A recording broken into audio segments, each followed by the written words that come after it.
Welcome back to Chex Quest.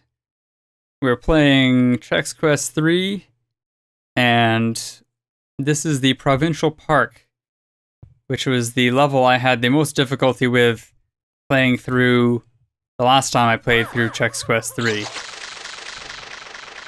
As soon as I start attacking the boot spork, even though this is making noise right now, nobody can actually hear it.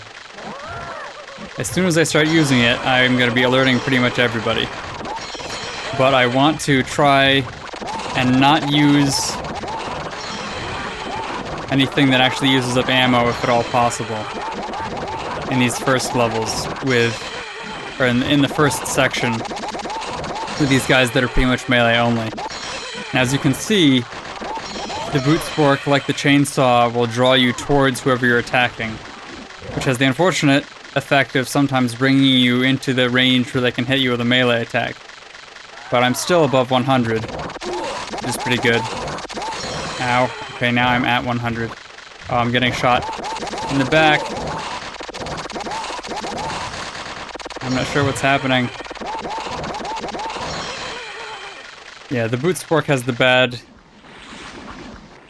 habit of drawing you in a little bit sometimes, making it difficult for you to tell what's happening.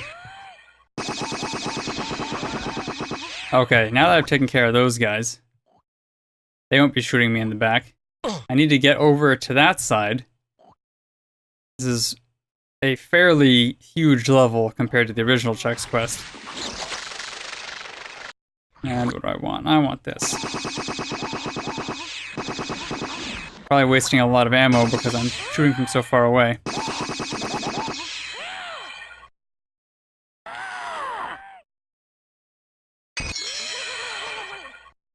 That's taken care of. See, these guys I should be able to mop up without too much difficulty. Famous last words.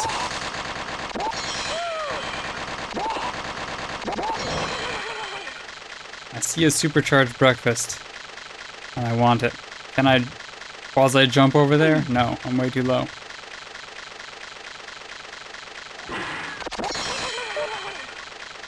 That's something unlocked. I don't know if this is the official path or not. Hey, I picked up a bowl of vegetables. Which is kind of pointless because I'm about to supercharge. Now I have 200 health, which is ideal. I do not have 200 armor, unfortunately, but you can't have everything. Goodbye.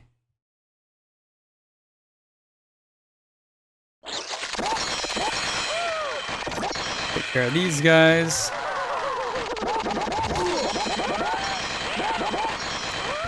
Probably wasn't the best decision, but I'll live with it. I don't really have any other choice. Nothing hidden behind there. There's a bunch of guys running around up there. Can I shoot something powerful at him? I can shoot it at him, but I can miss as well. This gave me a lot of trouble. This is actually an elevator. The texture is very earthy.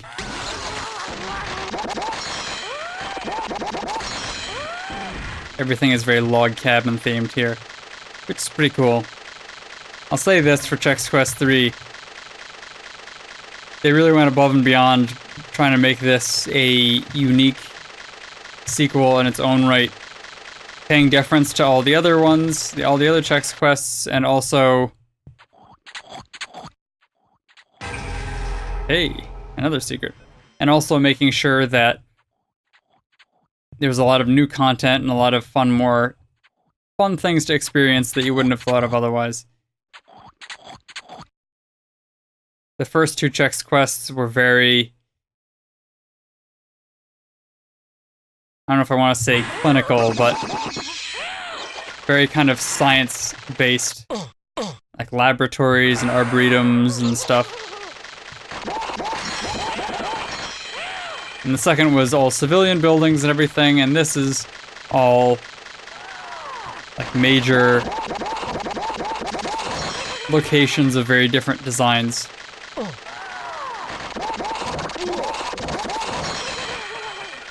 We had the Space Command, We've got the park, we had the villa. Lots of different stuff going on here. So they're parading out all the different checks.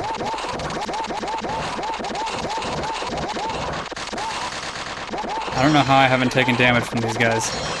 I've been just trying to desperately hit them all so that they flinch and don't attack.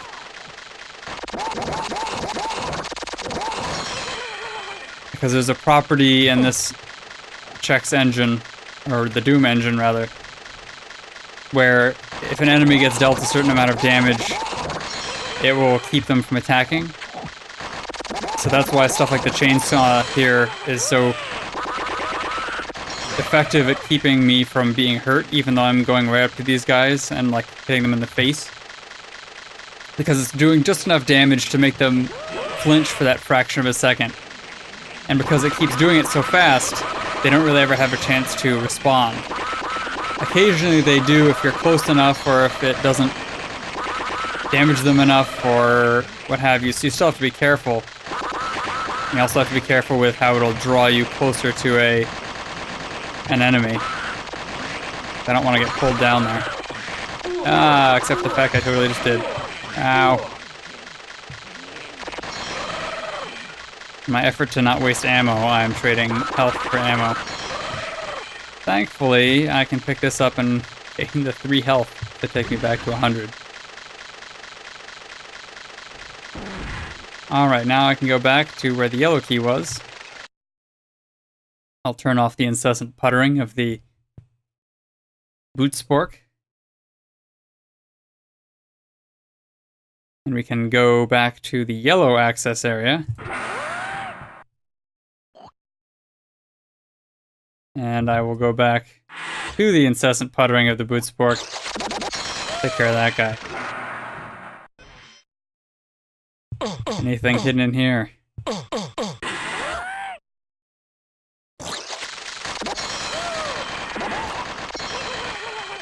Oh no, I'm down to 98 health. Whatever will I do?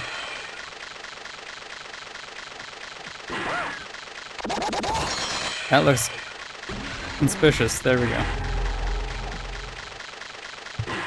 Or conspicuous. Okay. I think I have enough ammo that I can afford to splurge a little.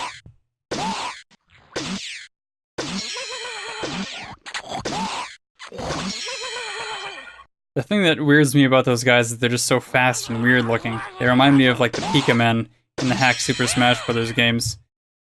Pikachu is not supposed to be 6 feet tall. Why is he so lanky and weird?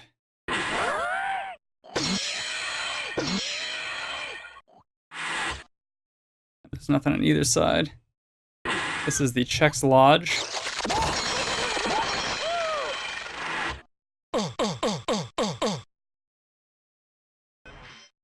Some of this water is drinkable. You have to be on the right side, or the correct side, rather.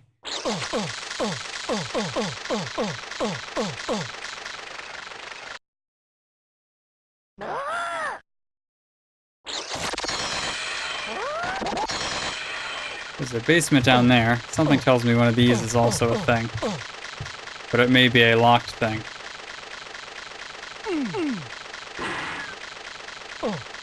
Nice wine cellar here.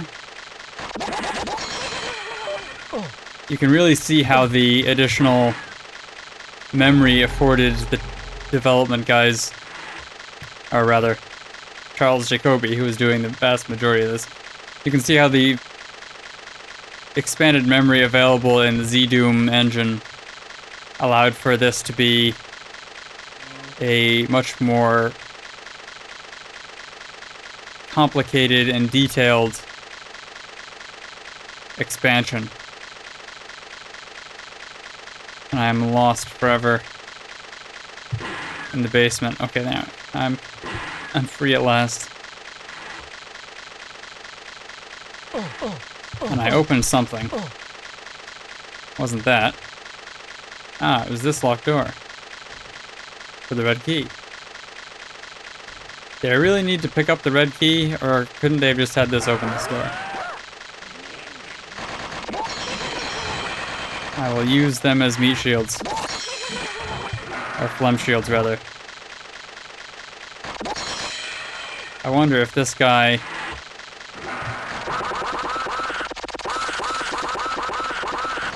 Yes, that worked. Can't believe that worked. So he is also vulnerable to that thing. If I can only lure this guy down to my level, I can avoid wasting ammo on him. How long can I circle strafe?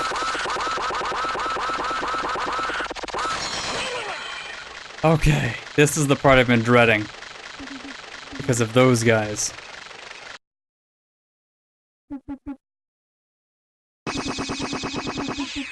They replaced the skulls from Doom. So they have the charging attack, which does damage if it hits you. The problem with them is just there are just so many of them. Like if you look out here, they're all over the place. But thankfully, because of that charging property, I can lure them all up here. Of course, the downside is I don't really have any control over that, and they're just all coming towards me no matter what I do. The two options are essentially speed run through here and hope to survive, or gradually lure them all back to the beginning and fight them one by one, which is what I'm trying to do since I saved ammo this entire time for that express purpose.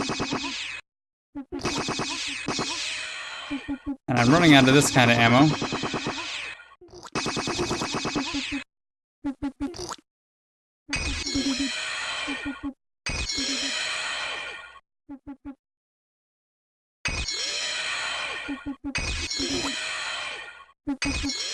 Normally I would consider wasting rocket ammo on this ludicrous, but these enemies are... they are very damaging. Not all at once, but the fact that there are like 50 of them gradually whittling down your health. And coming out of absolutely nowhere. Alright, is that everybody? That looks like it's everybody. Nope, that's not everybody. See what I mean? In the Doom games, they were very annoying because the Caco Demon, which was a higher level enemy type, the Caco Demon fought you exclusively by shooting them at you. So they would be spawning these lower level enemies to fly at you and would persist in the environment until you killed them. Which is why I'm pretty sure... I don't know if they only counted a certain percentage or if they just didn't count in the percentages at all. But the skulls generally weren't included in the percentages for the end of level enemies killed because you could end up with wacky, crazy percentages. Whoa, I didn't even know those guys were there. Ow. See, it's happening. What's worse is all of those actual projectiles, which are just dumb and follow the same normal path, look like the other guys. So you have these ones that are smart enough to be able to follow you, and then you have the ones that are stupid and are just following the normal path. And you aren't sure which is which until they're close enough that you can actually see if they have like little flotation rings on them or not. So I'm gonna run back here and hide.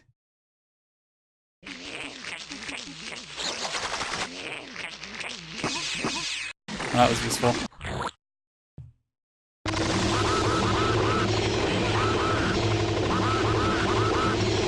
Ah, man, I love that gun. If I don't get 100% of enemies, I'm gonna be very disappointed. So I have killed so many. Alright. Here we go. Gradually and slowly going down. Can you imagine how much damage I would have taken if I had actually tried to run this without killing the enemies first? Granted, there are a couple of spots where if I'm going fast enough, I could kind of hop over the edges, but I don't want to miss out. Oh, is that another enemy? Yep, there's another one. They seem to be specifically placed such that I'm not going to alert them. Unless I actually like walk past a certain trigger point or they can physically see me. In their line of sight. Oh man. Provincial Park is done. And I got all of the enemies. Not all the secret areas, but that's fine. In what probably is way too much time. That's the price of safety. Well, join me next episode for the final level of Chex Quest 3 and the final level of Chex Quest the series. And the final episode of Ben playing Chex Quest 1, 2, and 3. Yeah.